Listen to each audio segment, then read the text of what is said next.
চতুর্থবার দাও তো, পাঠানো আরে কি হলো দাও আজরাইল তুমি? আলাইহিসসালামকে। আজরাইল আলাইহিসসালাম পৃথিবীতে নেমে এলেন। মাটি তুমি এটা কি আবার দিচ্ছ? একই কথা বলল, আল্লাহর নামে অনুরোধ করছি, এটা কি আমার আম্মু? থেকে কিছু নেবেন না। আজরাইল হ্যাঁ, আলাইহিসসালামের উত্তর এলো খুব এটা কি? দৃঢ়তার সাথে, যা চিরকাল মনে রাখার মতো। তিনি বললেন, আমিও চাপস্টিক। আল্লাহর কাছে আশ্রয় চাই তার নির্দেশ চাপস্টিক পালন কোথায় না দেয়? করে ফিরে যাওয়া থেকে।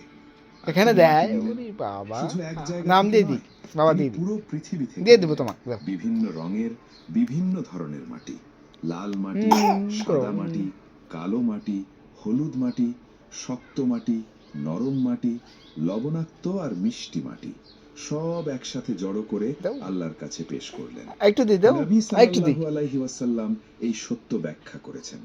আল্লাহ আদমকে পৃথিবীর সব জায়গা থেকে নেওয়া এক মুঠো মাটি থেকে সৃষ্টি করেছেন। এজন্য আদমের সন্তানরা বিভিন্ন দাও, রঙের বন্ধ আর করে দিই, বিভিন্ন স্বভাবের হয়েছে।